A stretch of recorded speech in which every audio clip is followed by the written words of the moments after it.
Good morning friend, मैं उदय कुमार। मैं आज आप लोगों को क्लास 10th का क्लास 10th का जो है एसएसटी यानी सोशल साइंस, इसका जो है 2021 का पूछा हुआ क्वेश्चन ऑब्जेक्टिव कराने वाले हैं। तो आइए यहाँ पे देखिए, पहला क्वेश्चन दिया गया है आपको, 3 कठिया प्रणाली किन पर लागू थी। ऑप्शन ए में है किसानों पर, ऑप्शन बी में है आपको श्रमिकों पर, ऑप्शन सी में है व्यापारियों पर, ऑप्शन सी में है उद्योगपतियों पर। तो इसका राइट आंसर हो जाएगा ऑप्शन नंबर ए यानी किसानों पर। 3 कठिया प्रणाली किस पर लागू थी, तो किसानों पर। खास करके ये बिहार के चंपारण जिला पड़ता है, वहीं पर जो है अंग्रेजों द्वारा 3 कठिया प्रणाली चलाई गई थी। ठीक है, आइए अब हम लोग फिर नेक्स्ट क्वेश्चन देखते हैं। अगला क्वेश्चन आपको कह रहा है कि यहाँ पे देखिए 2 नंबर में कि जालियांवाला बाग हत्याकांड की जांच के लिए सरकार ने किस समिति का गठन किया। तो इसका राइट आंसर हो जाएगा हंटर कमीशन। और जालियांवाला बाग हत्याकांड कब हुआ था, तो 13 अप्रैल 1919 को हुआ था। ठीक है, कहाँ पर हुआ था, तो जालियांवाला ये जो है आपको अमृतसर में हुआ था। ठीक है, जालियांवाला बाग हत्याकांड कहाँ हुआ था, अमृतसर में हुआ था। ठीक है, अब आइए फिर अगला क्वेश्चन देखिए, यहाँ पे आपको दिया गया है कि डॉक्टर राजेंद्र प्रसाद का जन्म स्थान कहाँ है। ऑप्शन ए में मध्य प्रदेश, ऑप्शन बी में बिहार, इसके बाद है ऑप्शन सी में उत्तर प्रदेश, ऑप्शन डी में गुजरात। तो इसका राइट आंसर हो जाएगा गुजरात। ठीक है, इसी तरह से आइए अब क्वेश्चन नंबर हम लोग यहाँ से 4 से देखेंगे। देखिए यहाँ पे क्वेश्चन नंबर 4 में दिया गया है कि ककोलत जलप्रपात बिहार के किस जिले में स्थित है। तो ककोलत जलप्रपात जो है यह नवादा जिले में पड़ता है। ठीक है, इसी तरह से देखिए किस देश की सीमा बिहार से जुड़ी हुई है। तो नेपाल की जो है सीमा वह बिहार से जुड़ा हुआ है। भूटान का भी नहीं है, बांग्लादेश का भी नहीं, चीन का भी नहीं है। ठीक है, अब आइए अगला क्वेश्चन दिया गया है, गठबंधन की सरकार बनाने के लिए किस प्रकार की दलीय व्यवस्था की जरूरत होती है। तो वह हो जाएगा जो है ऑप्शन नंबर सी। यहाँ देख रहे हैं ऑप्शन नंबर सी इसका राइट जवाब हो जाएगा। ठीक है, ऑप्शन नंबर सी यानी बहुदलीय व्यवस्था। ठीक है, इसी प्रकार से आइए अब हम लोग यहाँ क्वेश्चन नंबर 7 करेंगे। देखिए 7 नंबर क्वेश्चन में कह रहा है, भारतीय जनता पार्टी के प्रथम अध्यक्ष कौन थे। भारतीय जनता पार्टी जिसको हम लोग बीजेपी कहते हैं, क्या कहते हैं, बीजेपी। तो इसका प्रथम अध्यक्ष कौन थे, अटल बिहारी वाजपेयी। अटल बिहारी वाजपेयी थे। ठीक है, और भारतीय जनता पार्टी की स्थापना कब हुई थी, तो ये हुए थे 1980 में, याद रखिएगा 1980 में।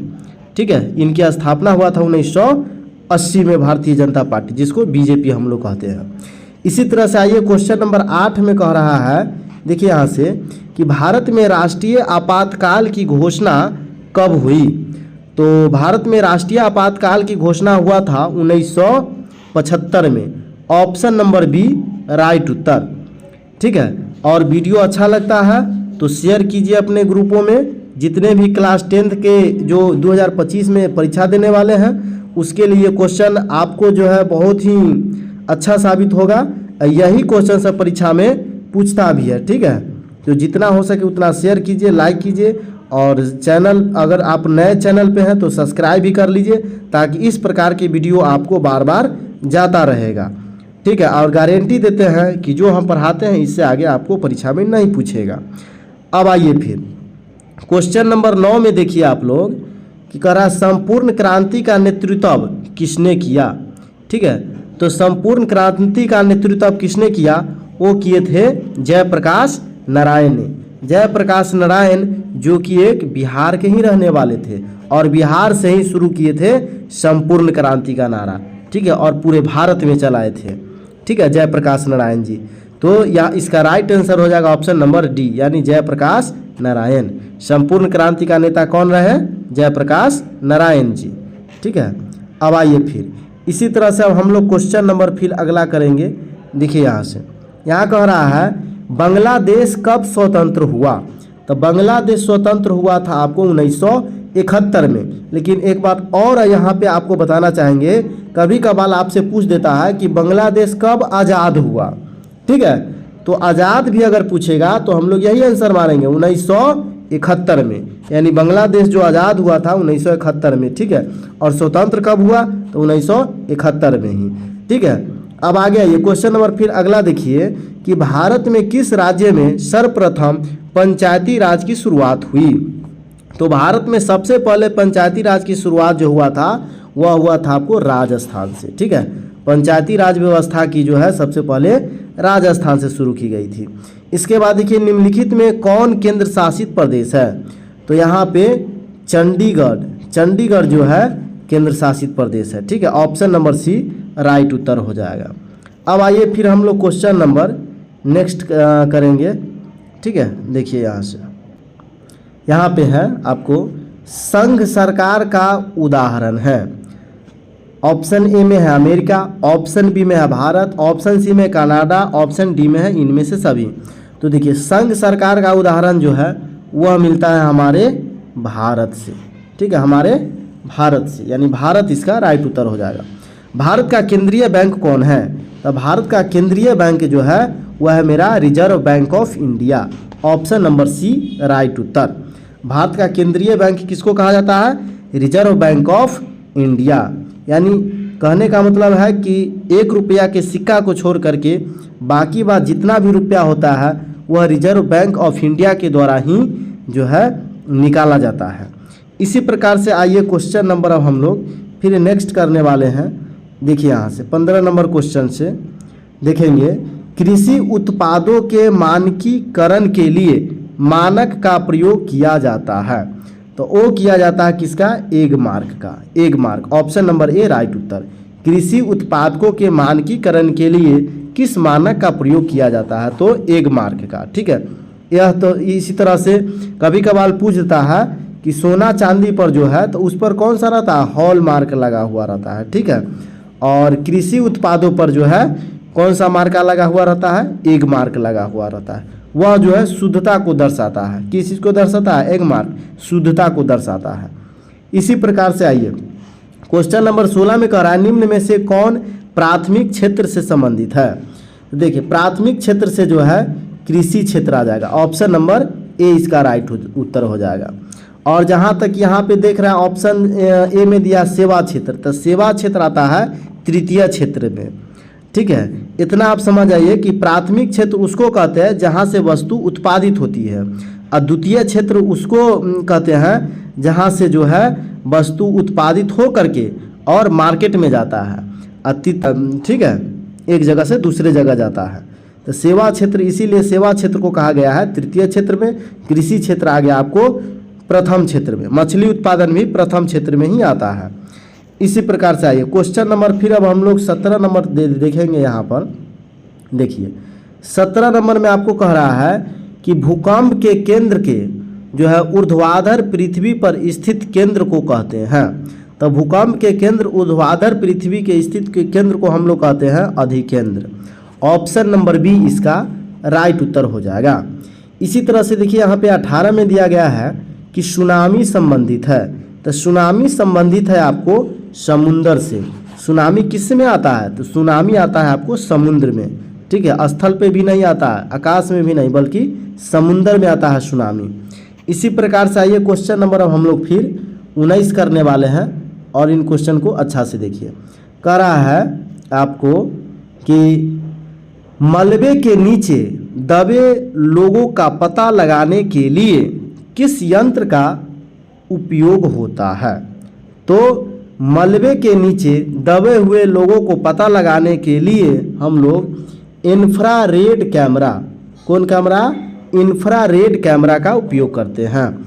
और एक बात और आपको बताना चाहेंगे मेरे प्रिय विद्यार्थी लोग, आप इस क्वेश्चन को अगर कॉपी में लिख लेते हैं तो और सबसे अच्छा होगा, ठीक है। ये क्वेश्चन आप कोई भी परीक्षा देने जाइए, आप ध्यान से देखिएगा, ये सभी क्वेश्चन जो है आपको यही क्वेश्चन से पूछता है, ठीक है।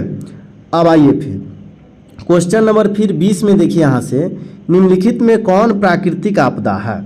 तो प्राकृतिक आपदा जो प्राकृतिक द्वारा होता है, ठीक है। तो ध्यान दीजिए प्राकृतिक आपदा है भूकंप। यहाँ पे भूकंप क्या है, प्राकृतिक आपदा है। ऑप्शन नंबर सी इसका राइट उत्तर हो जाएगा। ठीक है।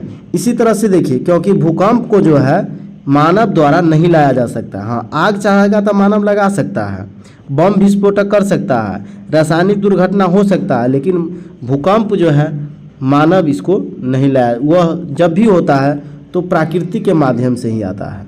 ठीक है, अब आगे आइए, फिर क्वेश्चन नंबर हम लोग अगला कर देखेंगे। करा निम्न में से कौन खरीफ की फसल है? तो खरीफ फसल जो है, ध्यान दीजिएगा यहाँ पे, खरीफ फसल जो है वो धान हो जाएगा। क्या हो जाएगा? धान। ऑप्शन 22 नंबर में कह रहा है, 22 नंबर क्वेश्चन आपको ऑपरेशन फ्लड संबंधित है।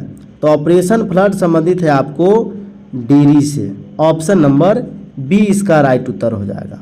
ठीक है, ऑपरेशन फ्लड डेयरी से यानी दुग्ध उत्पादन से। इसको यहाँ पे कभी कभार ऑप्शन में दुग्ध उत्पादन भी कर देता है। ठीक है, तो इसका राइट आंसर हो जाएगा, डेयरी विकास रहेगा तो डेयरी विकास मारिएगा, और दुग्ध उत्पादन रहेगा तो दुग्ध उत्पादन भी मार सकते हैं। अब आगे देखिए, रिजर्व बैंक ऑफ इंडिया की स्थापना कब हुआ? तो रिजर्व बैंक ऑफ इंडिया की स्थापना हुआ था 1935 में। ये राइट आंसर हो जाएगा, ऑप्शन नंबर बी इसका आंसर है। इसी तरह से देखिए, भारत में पहली सूती मिल कहाँ स्थापित की गई? तो ये किया गया था मुंबई में। ऑप्शन नंबर बी इसका राइट उत्तर हो जाएगा। तो मेरे प्रिय विद्यार्थी लोग, अभी तो हम बाहर में हैं। ठीक है, अभी तो हम ऑफलाइन क्लास बंद किए हुए हैं, मध्य प्रदेश आए हुए हैं। ठीक है, जैसे ही अगर हम वहाँ पे रूम पे पहुँचते हैं तो सभी का आपका वीडियो धीरे धीरे कर दिया जाएगा। ठीक है, तो मजबूरन बस आपको जो है स्क्रीन रिकॉर्डर ही दिया जा रहा है। आप लोग पढ़ाई को जारी रखिए मेरे प्रिय विद्यार्थी लोग, जितना हो सके उतना सब्सक्राइब कीजिए, शेयर कीजिए। ठीक है, ताकि मेरा मनोबल ऊंचा हो और मैं आप लोगों के लिए अधिक से अधिक मेहनत कर सकूं। अब आ गए ये फिर क्वेश्चन नंबर। अब हम लोग यहाँ से जो है यहाँ से पढ़ने वाले हैं 25 से। देखिए यहाँ से करा है कि निम्नांकित में कौन संचार सेवाओं का अंग है? संचार सेवा मतलब एक जगह से दूसरे जगह ट्रांसफ़र होने वाला। देखिए यहाँ से समाचार पत्र, ये भी सही है, टेलीफोन ये भी सही है, टेलीविज़न ये भी सही है, यानी ऑप्शन नंबर डी इसका राइट उत्तर हो जाएगा। इनमें से सभी संचार सेवा का अंग कौन है? तो इनमें से सभी, यानी समाचार पत्र भी, टेलीफोन भी, टेलीविज़न, यानी इनमें से सभी। इसी प्रकार से आइए क्वेश्चन नंबर 26 में। 26 करा कि मानवीय पूंजी निर्माण का मुख्य घटक है। तो ऑप्शन ए में आपको दिया गया है स्वास्थ्य सेवा, ऑप्शन बी में है आवास, ऑप्शन सी में है आपको शिक्षा एवं प्रशिक्षण, और ऑप्शन डी में है इनमें से सभी। तो इसका राइट आंसर हो जाएगा इनमें से सभी, यानी मानवीय पूंजी निर्माण का मुख्य घटक कौन है? इनमें से सभी। ऑप्शन नंबर डी इसका राइट उत्तर हो जाएगा। अब आइए फिर, अब हम लोग फिर क्वेश्चन नंबर अगला करने वाले हैं। देखिए यहाँ 27 नंबर में दिया गया है आपको कि वैश्वीकरण का क्या अर्थ है? ठीक है, वैश्वीकरण का क्या अर्थ है? तो वैश्वीकरण का अर्थ होता है विश्व अर्थव्यवस्था से समन्वय। ठीक है, विश्व अर्थव्यवस्था से जो है चिन्हित कराना। ठीक है, यही क्या कहलाता है? वैश्वीकरण कहलाता है। ठीक है, तो खास करके आपको ये वीडियो अच्छा लगा होगा।